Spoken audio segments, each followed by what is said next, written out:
We've also kept one of the first Plymouths, one of the first DeSotos, and one of the first Dodges. So we're keeping the key stuff in the archives as part of the Chrysler Corporation, but we are providing cars to the museum so they can function.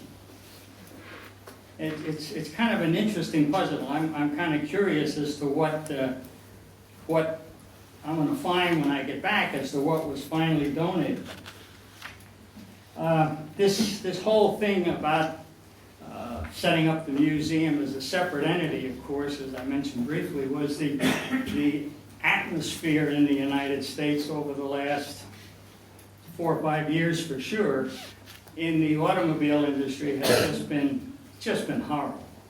And of course Chrysler went through the Daimler Chrysler phase where Daimler from Germany acquired Chrysler. They called it a merger, but it was in actual fact an acquisition. Then that was, they got tired of having us, so they got rid of us to an outfit called Cerberus. Cerberus is a 3-headed monster in some mythology, and that was good for a lot of laughs while they were running the place. But they were running it, and they were a money group. And a money group, in my study of history, has never been successful in buying an automobile company. They get lost in the whole thing, and Cerberus certainly did. And that wasn't a very happy time either. Then, of course, there was the terrible situation where the bottom fell out of the automobile industry, and General Motors and Chrysler were in a situation where they were going to go bankrupt. And actually, they did go bankrupt, both of them. And at that time, it was decreed by the federal government that Chrysler would merge with Fiat. And that has happened. It's early on. I really don't have a feeling for it yet. And of course, working at the archives, I'm so far away from the mainstream of what's happening that I can't really speak to it too well. But my youngest son is in charge of the fastener lab at Chrysler, and so I find out from him what's going on.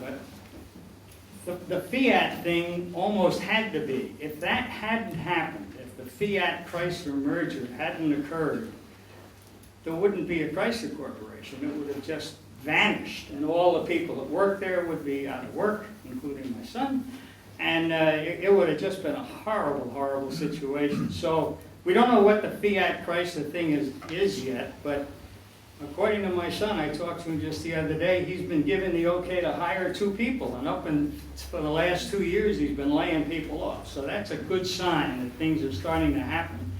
And he did mention to me that Chrysler sales were up markedly in January and February. So that's another good thing. You can do all the stuff you want, you can cut costs, you can do everything, but if you don't sell cars, it just doesn't work.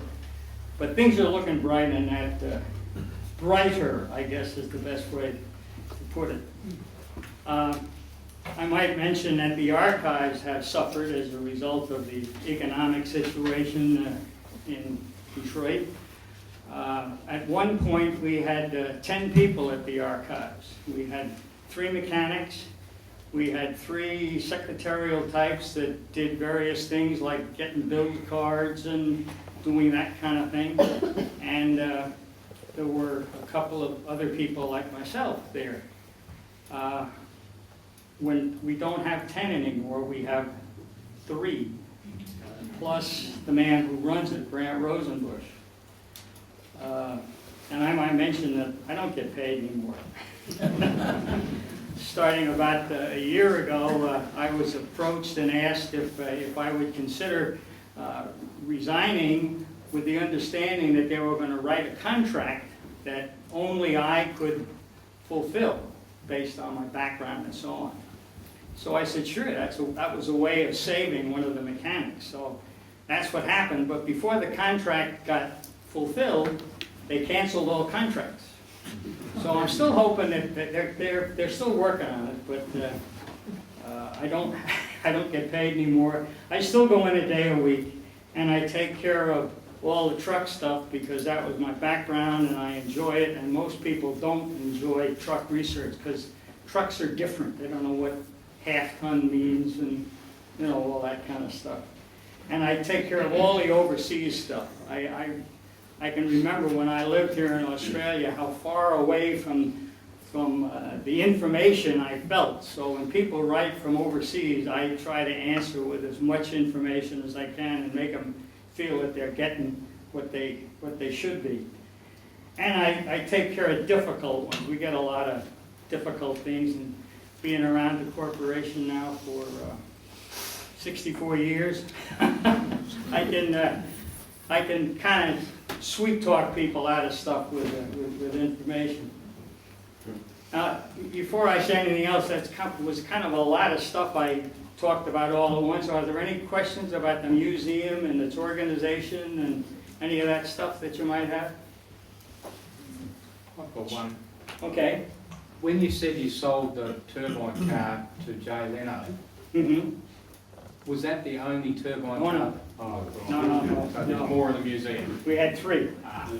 So we still have 1. Well, we're going to donate another one probably to the museum, but we'll still have 1 in engineering. Yeah, that's very important. That's very important. I just happened to think of something. When I mentioned Fiat, I don't know what kind of a reputation Fiat has in Australia. But anyway, on the day that, one of the days that it was announced that Fiat was going to merge with Chrysler, the headline in the paper was that Chrysler, this was a great thing, Chrysler could now call upon Fiat for their engineering expertise. Which made me kind of chuckle a little bit, but that day at work, I got a phone call from Bill Breer. Now, Bill Breer is Carl Breer's second son. And Carl Breer, I'm sure you all know, was one of the founding fathers of the Chrysler Corporation. He was one of the 3 musketeers that did all the great engineering stuff for Chrysler. And when Bill called me, we talked for a few minutes, and he said, Carl is spinning around in his grave today, Bruce. He said, can you imagine someone walking up to Carl Breer and saying, we need expertise from Fiat or anyone? Say it again, Tony. Speaking of Carl Breer, I always, he was a wonderful guy. I didn't get to know him very well until after he'd retired. He retired a little bit earlier because his wife had cancer and he wanted to take care of her. And Carl, being one of the founding fathers of the corporation, had made a lot of money back before taxation. So he lived in a beautiful house, a gorgeous house, right on the lake. And because of the anyway, I'd gotten to know Carl through the Trifon. I'll talk about that in a minute. One day I was visiting Carl. It was long after he retired, and this was in the 60s. Carl retired in the 50s. And I'd been asked to his house for lunch. So I drove up in my car into the driveway, and his chauffeur came out of the garage and met me, and I knew Andrew, and we chatted for a minute, and Andrew said, I'll park your car for you, Bruce. And we strolled up to the front door, and Andrew knocked, and the maid came, and she opened the door, and she said, oh, here you are, thank you. Come on in. And she said, Mr. Breer is a little busy right now. He's running behind schedule, but why don't you just go out onto the patio where you're going to have lunch? And I said, okay. So I did that, and I walked outside, and here was the table set up on the patio, and I was looking out over the lake and beautiful scenery.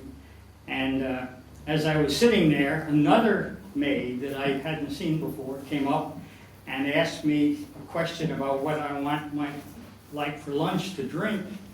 And I answered her, and she left. And then I looked over, and there were 2 gardeners working over on the side very industriously. And as I sat there, I started thinking, 1, 2, 3. If Carl Breer gave me this place, I couldn't afford to live in it with all the help that he had. But anyway, Carl, one day we were talking, and Carl said that when he was a younger man, and again, he's been retired now for a few years when I'm talking to him, he said, you know, Bruce, he said, when I was a younger man, he said, I got all kinds of engineering accolades. And he really did. I mean, he was the father of floating power and many, many other engineering things. And he said, I used to get all kinds of accolades for being an engineer. But he said, you know what happens now? He said, I still get accolades because I'm the oldest son of a bitch in the room.